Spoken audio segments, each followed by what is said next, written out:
Hello guys, welcome back to my new concept. അപ്പോൾ ഇന്ന് ഞാൻ ചെയ്യാൻ പോകുന്നത് മോട്ടിവേഷൻ റിയാക്ഷൻസ് ആണ്.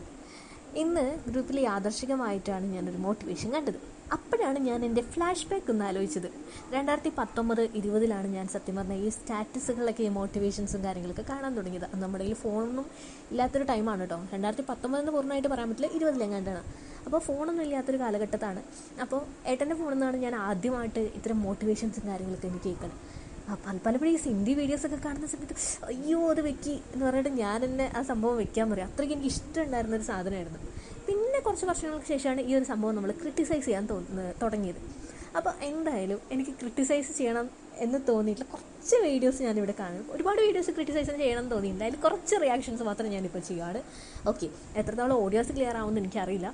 എനിവേ ഓക്കെ, എല്ലാവരും ഒന്ന് കേൾക്കുന്നതാണ് പ്രതീക്ഷിക്കുന്നത്. ഓ പ്ലീസ് സപ്പോർട്ട്. ഇല്ലാത്തതിനെ കുറിച്ച് ആലോചിച്ച് സങ്കടപ്പെട്ടോ? നീ ഒന്നും ആകൂല, സീറോ ആകും. അല്ലെങ്കിൽ ഉള്ളതിന് നന്ദി പറഞ്ഞിട്ട് ജീവിച്ചു, അതിനെ ഒരു ആഘോഷമാക്കിയിട്ട് ജീവിതത്തെ മാറ്റിമറിച്ചു. എന്നാൽ നിനക്ക് ഉണ്ടാകാൻ പോകുന്നത് ചരിത്രം. അതെ, ഇല്ലാത്തതിനെ കുറിച്ച് ഓർത്ത് സങ്കടപ്പെട്ട് കഴിഞ്ഞാൽ നീ സീറോ ആവും. ഉള്ളതിനെ കുറിച്ച് നന്ദിയോടെ ഓർത്ത് കഴിഞ്ഞാൽ നീ ചരിത്രമാവും. എൻ്റെ പൊന്ന് ചേട്ടനിപ്പോൾ എന്താ പറയുക, ഒരു ചോർന്നൊലിച്ച് കിടക്കുന്നൊരു വീടാന്ന് വിചാരിക്കും. മഴ വന്നു കഴിഞ്ഞാൽ നല്ല രീതിക്ക് ഒറ്റണൊരു വീടാന്ന് വിചാരിക്കും. അപ്പോൾ ചേട്ടൻ ആലോചിക്കില്ലേ, ഷോ എനിക്കൊരു നല്ല വീടില്ല എന്ന് ചേട്ടൻ ആലോചിക്കൂലേ? അതെങ്ങനെ ഇപ്പം ആലോചിക്കാൻ പറ്റൂലല്ലോ. ഇപ്പം യാസി കാറുണ്ട്, നല്ല വീടുണ്ട് എന്നാണെങ്കിലും മോട്ടിവേഷൻ ചെയ്ത് നാല് പേര് അറിയുന്നുണ്ട്. അപ്പോൾ പിന്നെ അങ്ങനെയുള്ള ഒരാൾക്ക് പിന്നെ എന്ത് വേണമെങ്കിലും പറയാമല്ലോ. അവർക്ക് പിന്നെ ഈ സാധാരണക്കാരൻ്റെ വിഷമം മനസ്സിലാവില്ല. ഇങ്ങനെ വളവളവളവളാന്ന് പറഞ്ഞാൽ മതിയല്ലോ. ഒറ്റയ്ക്ക് വഴി വിട്ടി വരണം.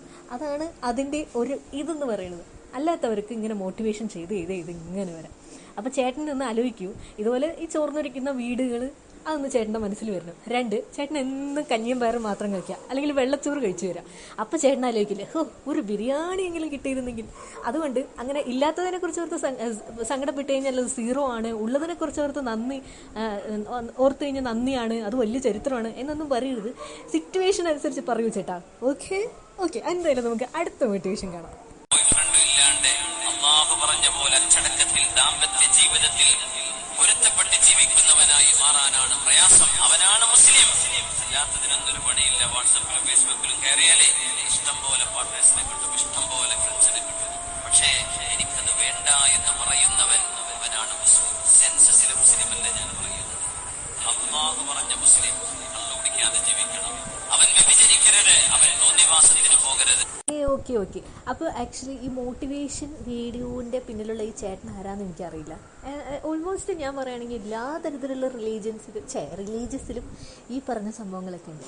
അപ്പോൾ എൻ്റെ ഒരു ചോദ്യം ഇങ്ങനെയാണ്, അതായത് ഈ പറഞ്ഞ ആളുകൾക്ക് പാർട്ട്നേഴ്സിന് കിട്ടിയില്ലെങ്കിൽ എന്ത് ചെയ്യും? ലോകത്തിലെല്ലാവർക്കും പാർട്ട്നേഴ്സിന് കിട്ടണം എന്നൊരു നിർബന്ധമില്ല. ഓക്കെ, അപ്പോൾ അങ്ങനെ കിട്ടാത്തവരെന്ത് ചെയ്യും? സൊല്യൂഷൻ തെറ്റ് ചേട്ടാ. അപ്പോൾ ഒന്ന് മനസ്സിലാക്കണം, നിങ്ങൾ പറയുന്നുണ്ട് മറ്റേ വിഭജിക്കരുത്, അങ്ങനെയാണ് ഇങ്ങനെയാണെന്നൊക്കെ പറയുന്നത്. അപ്പോൾ ഈ പാർട്ട്നേഴ്സിനെ കിട്ടാത്തവരെന്ത് ചെയ്യും? നമ്മുടെ ബേസിക് നീഡ്സ് എന്തൊക്കെയാണെന്നറിയോ താങ്കൾക്ക്? ഭക്ഷണം കഴിക്കണം, ഒരു വീട് വേണം, വസ്ത്രം വേണം. ഇതൊക്കെ പോലെ തന്നെ, അല്ലെങ്കിൽ നമ്മുടെ ഒരു മനുഷ്യൻ്റെ എല്ലാ തരത്തിലുള്ളൊരു ആവശ്യം പോലെ തന്നെ ഭക്ഷണം കഴിക്കണം, വെള്ളം കുടിക്കണം എന്നൊക്കെ പോലെ തന്നെ ഒരു ബേസിക് നീഡാണ് സെക്സ്. ഓക്കെ, അപ്പോൾ അതും ഒരാളുടെ ബേസിക് നീഡാണ്. അതും അവന് നിറവേറ്റാനുള്ള ഒരു അവകാശമുണ്ട്. അതിനാണ് ഈ പറഞ്ഞ പോലെ സെക്സ് ടൂറിസവും കാര്യങ്ങളും ഒക്കെ നമുക്ക് കൊണ്ടുവന്നിരിക്കുന്നത്. അപ്പോൾ എല്ലാ മൊത്തത്തിൽ ഈ പറഞ്ഞ സംഭവങ്ങളൊക്കെ പറഞ്ഞിട്ടുണ്ട്. പക്ഷേ ഈ മനുഷ്യൻ്റെ ഈ പാർട്ട്നേഴ്സിന് ഒന്നും കിട്ടാത്ത ആ മനുഷ്യൻ്റെ ബേസിക് നീഡ് കൂടി താങ്കളൊന്ന് കൺസിഡർ ചെയ്താൽ കൊള്ളാമായിരുന്നു. ഓക്കെ, അടുത്തൊരു മോട്ടിവേഷനിലേക്ക് കിടക്കാം. കുറച്ചുകൂടി ഫേമസ് ആയിട്ടുള്ള ഒരു വ്യക്തിയുടെ മോട്ടിവേഷനാണ് കേട്ടോ. പോസ്റ്റ് ചെയ്യുന്ന ആത്മാർത്ഥതയ്ക്ക് നമുക്ക് കിട്ടുന്ന ഇൻട്രസ്റ്റ് ആണ് അവോയ്ഡ്. റീസെന്റ് മനസ്സിനെ ഒരുപാട് ടച്ച് ചെയ്ത വരികയാണ്. നിങ്ങളുടെ ലൈഫിൽ അവോയ്ഡ് ചെയ്യപ്പെട്ടിട്ടുണ്ടോ? ചില ആൾക്കാരുണ്ട്, എത്ര അവോയ്ഡ് ചെയ്യപ്പെട്ടാലും പിന്നെയും അവരുടെ അടുത്തേക്ക് തന്നെ പോകും. അതേസമയം സെൽഫ് റെസ്പെക്റ്റിന് വാല്യൂ കൊടുക്കുന്നവരുണ്ട്. അത് അത്രയും നല്ല കാര്യം തന്നെയാണ്. പക്ഷെ ചില കാര്യങ്ങളിൽ ബോൾഡ് ആവാൻ പറ്റാത്തവരുണ്ട്. Once you feel avoided by someone never disturb them again എന്നാണ്. പക്ഷെ അതിന് കഴിയുന്നില്ല. അപ്പോൾ പിന്നെയും ചെല്ലുന്നത് ഒരിക്കലും ഡിസ്റ്റർബ് ചെയ്യാനുള്ള ഇഷ്ടം കൂടുതലുണ്ടാണ്. അവോയ്ഡ് ചെയ്തിട്ടും അത് മൈൻഡാക്കാതെ എല്ലാവരും സ്നേഹിക്കാൻ കഴിയുന്നുണ്ടെങ്കിൽ നിങ്ങൾ അടിപൊളിയാണ്. ഒരു ദിവസം നിങ്ങളുടെ വാല്യൂ അവർ മനസ്സിലാക്കും. ചേട്ടനെങ്കിലും എൻ്റെ ഫീലിങ്സ് മനസ്സിലാക്കിയല്ലോ. ഇങ്ങനെ ഒരു വീഡിയോ തന്നതിൽ നന്ദി. പക്ഷേ ഈ പറഞ്ഞ പോലെ ഞാനും കുറേ തവണ ഇങ്ങനെ അവോയ്ഡ് ചെയ്യപ്പെട്ടിട്ടുണ്ട്. ആരും എന്നെക്കുറിച്ച് ഇതുവരെ സംസാരിച്ചിട്ടില്ല ഇങ്ങനെയൊന്നും. പക്ഷേ ചേട്ടനെങ്കിലും അത് മനസ്സിലാക്കിയല്ലോ. എനിക്ക് വേണ്ടി മാത്രമല്ല, ഇങ്ങനെ ഒത്തിരി പേര് ഇങ്ങനെ അവോയ്ഡ് ചെയ്യപ്പെടുന്നുണ്ട്. അങ്ങനെ ആ അവോയ്ഡ് ചെയ്യപ്പെട്ട ആളുകൾക്ക് വേണ്ടിയിട്ട് ഇങ്ങനെയൊക്കെ സംസാരിക്കാൻ ചേട്ടന് കഴിഞ്ഞല്ലോ. പക്ഷേ ഇത്രയൊക്കെ മനസ്സിലാക്കുന്ന ചേട്ടനോട് ഒരു കാര്യം, ചേട്ടൻ്റെ നമ്പർ ആദ്യം എനിക്കൊന്ന് തരുമോ? ഞാനൊരു 3-4 ഒരു ദിവസത്തിലൊരു 3-4 തവണ എടുത്ത് മെസ്സേജ് ചെയ്യാം. ചേട്ടനറിയാലോ അവോയ്ഡ് ചെയ്യപ്പെട്ട ഒരാളുടെ ഫീലിങ്സ് എന്താണെങ്കിലും ചേട്ടനറിയാമല്ലോ അല്ലേ? അപ്പോൾ അതുകൊണ്ടൊരു 3-4-5-6 തവണയൊക്കെ മെസ്സേജ് ചെയ്തിട്ട് ചേട്ടനത് ശല്യമാണെന്ന് പറഞ്ഞപ്പോൾ ഓക്കെ ചെയ്യാതിരുന്നാൽ മതി. പക്ഷെ ചേട്ടൻ പറഞ്ഞത് ശരി തന്നെ കേട്ടോ. ഞാനും കുറേ തവണ ഞാൻ അവോയ്ഡ് ചെയ്യപ്പെട്ടിട്ടുണ്ടായിരുന്നു. പക്ഷേ ചില സമയം നമ്മൾ ആർക്കും മെസ്സേജ് അയച്ചാൽ തിരിച്ചയക്കൂലെന്നേ.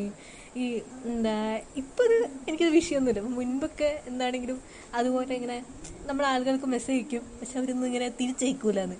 അപ്പോൾ എന്തൊരു വിഷമമാണെന്നറിയാം. ഇപ്പം പിന്നെ ചില ആളുകൾ മെസ്സേജ് അയച്ചാലും നമ്മളിപ്പോൾ ഒരാൾക്ക് ചിലപ്പോൾ FBയിലോ എവിടെയെങ്കിലുമൊക്കെ മെസ്സേജ് അയച്ചെന്ന് വിചാരിക്കും. ഞാനാകെ എല്ലാവർക്കും അയക്കാറില്ല, ഒരാൾക്ക് എന്നൊക്കെ പോട്ടെ.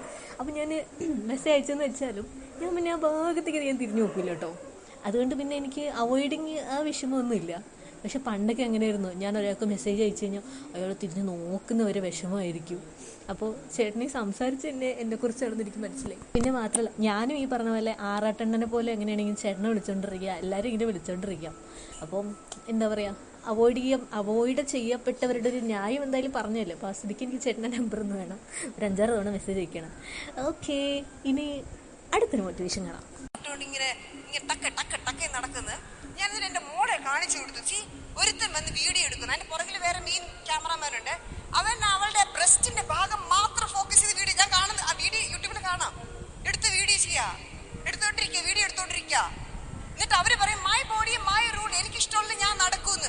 പക്ഷേ അവർ ആ വീഡിയോ കൊണ്ടുപോയിട്ട് ഇവർ രാത്രിയിൽ ഒറ്റയ്ക്ക് കഥ അടിച്ച് വീഡിയോ കണ്ടുകൊണ്ടേ പല കാര്യങ്ങളും ചെയ്തുകൊണ്ടേയിരിക്കും. നമ്മുടെ ശരീരം ഒരിക്കലും മാസ്റ്റർബേറ്റ് ചെയ്യാനുള്ള ശരീരമാക്കി കൊടുക്കരുത്. നിങ്ങൾ അയച്ചു കൊടുക്കുന്ന ഒരു ഫോട്ടോ, നിങ്ങൾ അയച്ചു കൊടുക്കുന്ന എന്തെങ്കിലും, നിങ്ങളുടെ ടച്ച്, നിങ്ങളുടെ സ്പർശനം ഒരിക്കലില്ല. ഒരു പെണ്ണിന്റെ സൗന്ദര്യം എന്ന് പറഞ്ഞാൽ അവളുടെ കറുപ്പോ വെളുപ്പോ അഴകോ ഒന്നുമല്ല, അവൾ വേറെ ഒന്നുമല്ല. അവളുടെ മുടി നീണ്ടത്, മൂക്ക് ഇതായത്, പല്ല് എന്താ പറയാ മുല്ലപ്പൂ പോലുള്ളതോ അല്ല. ഒരു പെണ്ണിന്റെ സൗന്ദര്യം എന്ന് പറഞ്ഞാൽ ബോൾഡായിട്ട് ഇങ്ങനെ നിൽക്കാൻ പറ്റണം. അപ്പോൾ ഗൈസ്, ഇത് റീസെൻ്റായിട്ട് എനിക്ക് ഷോർട്സിൽ വരുന്ന ഒരു വീഡിയോ ആയിരുന്നു. എന്താണ് ഇദ്ദേഹത്തിൻ്റെ പേര്? ജി മാരിയോ, അങ്ങനെ എന്താണ് ഈ പുള്ളിക്കാരിൻ്റെ പേര് കേട്ടോ. അപ്പോൾ ഇവർ ഇതിൽ കുറച്ച് കാര്യങ്ങൾ പറഞ്ഞിട്ടുണ്ടായിരുന്നു. അപ്പോൾ അതിന് എനിക്ക് പറയാനുള്ളത്, ഇപ്പം ഇന്നൊരാൾ മീൻസ് ഒരു ബോയ് ഈ പറഞ്ഞ പോലെ ചെയ്യുന്നുണ്ട് എന്നുണ്ടെങ്കിൽ അതെങ്ങനെയാണ് മാഡം അത് അവളുടെ പ്രശ്നമാവുന്നത്? ഓക്കെ, അവനീ പറഞ്ഞ പോലെ നാളെ ഈ പറഞ്ഞ പോലെ ഒരു ചെറിയ കുട്ടിയുടെ ശരീരം കണ്ടാലും അവനൊരു പക്ഷേ ഇങ്ങനെ തോന്നൂലേ? അപ്പോൾ എന്തുകൊണ്ടാണ് അത് അവളുടെ ഡ്രസ്സ് അല്ലെങ്കിൽ അവരുടെ ഒരു ഡ്രസ്സിങ് സ്റ്റൈൽ കൊണ്ടാണ് അവൻ അങ്ങനെ തോന്നുന്നത്, അല്ലെങ്കിൽ അവൻ ആ രീതിയിൽ വിചാരിക്കുന്നത് എന്ന് മാത്രം എങ്ങനെയാണ് പറയാൻ കഴിയുന്നത്? നമ്മുടെയൊക്കെ വീട്ടിൽ പലപ്പോഴും കാണാറ് നമ്മുടെ അച്ഛന്മാരോ അല്ലെങ്കിൽ നമ്മുടെ ഏട്ടന്മാരോ ഒക്കെ ഇതുപോലെ പല സമയത്ത് ഷർട്ട് ഇടാതെ നിൽക്കുന്ന സിറ്റുവേഷൻ ഇല്ലേ? അത് നോർമലൈസ് ചെയ്ത് കാണുന്നില്ലേ? അതൊക്കെ കാണുന്ന സമയത്ത് ഇങ്ങനെ എന്താ പറയുക, പെൺകുട്ടികൾക്കൊക്കെ ഈ ഒരു അപ്രോച്ചും കാര്യങ്ങളൊക്കെ വരുമോ മാഡം? അപ്പോൾ ഇങ്ങനെ ഒരു അപ്രോച്ച് വരുന്നതിന് കാരണം എന്ന് പറയുന്നത് അത് അവൾ അങ്ങനെ ഡ്രസ്സ് ഇട്ടുകൊണ്ടിരിക്കുന്നതെന്നാണോ മാഡം ചുരുക്കത്തിൽ ഉദ്ദേശിച്ചത്? ഈ പറഞ്ഞ ഇങ്ങനെ തോന്നുന്നവന്മാരാണെങ്കിൽ അവൻ നാളെ ഒരു കുഞ്ഞിൻ്റെ പറഞ്ഞ ബോഡി കണ്ടു കഴിഞ്ഞാൽ അവന് തോന്നും. കേട്ടിട്ടില്ലേ, 6 മാസമായതിനെ പീഡിപ്പിച്ചു, 2 വയസ്സുള്ള കുഞ്ഞിനെ പീഡിപ്പിച്ചെന്ന് കേട്ടിട്ടില്ലേ? ഒരു കുഞ്ഞിൻ്റെ ശരീരം കണ്ടാലും അവൻ അങ്ങനെ തോന്നും, ഒരു വലിയൊരു ആളുടെ ശരീരം കണ്ടാലും തോന്നും, നാളെ ഒരു അമ്മൂമ്മയുടെ ആണെങ്കിൽ അവന് തോന്നും. അപ്പോൾ അത് അവൻ്റെ കുറ്റമാണ്. അപ്പോൾ ഇത് ഭയങ്കരമായിട്ട് ഇങ്ങനെ പറയരുത്. ഇതെല്ലാം സൗന്ദര്യത്തിന് ബേസ് ചെയ്താണെന്നും പറയരുത്. ഡ്രസ്സിങ് എന്ന് പറയുന്നത് അവനവൻ്റെ കംഫർട്ടാണ്. അത് അവൻ എന്ത് ധരിക്കും അല്ലെങ്കിൽ അവൾ എന്ത് ധരിക്കണമെന്ന് തീരുമാനിക്കേണ്ടത് അവൾ തന്നെയാണ്. അത് വേറൊരിടത്ത് മിസ്യൂസ് ചെയ്യുന്നുണ്ടെങ്കിൽ അത് അവൻ്റെ കുഴപ്പം മാത്രമാണ്. ഞാൻ ഈ പറഞ്ഞ പോലെ തന്നെ ഏതെങ്കിലും ആളുകൾ ഇങ്ങനെ ഷർട്ട് കഴിച്ചിട്ട് നമ്മുടെ വീട്ടിൽ നിൽക്കുന്ന സമയത്ത്, അല്ലെങ്കിൽ നമ്മുടെ ബ്രദേഴ്സോ ഫാദർമാരോ അവരൊക്കെ നിൽക്കുന്ന സമയത്ത് ഇതുപോലെ ആർക്കും തോന്നാറില്ലല്ലോ. അപ്പോൾ ഇത്രേ ഉള്ളൂ. നീ കരയുന്നത് കണ്ടിട്ടും കാണാത്ത മട്ടിൽ പോയവർ ഇല്ലേ?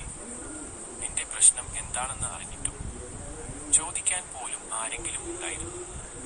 എന്നാൽ ഞാൻ നിന്നോട് പറയുന്നു, നീ എന്റെ കുഞ്ഞാണ്.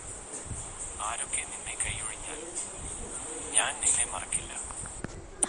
എന്തായാലേ നമ്മുടെ എന്താ പറയുക, AI അല്ലെങ്കിൽ ടെക്നോളജി വരെ എന്താ പറയുക മോട്ടിവേഷൻ ചെയ്യുന്നൊരു കാലമാണിത്.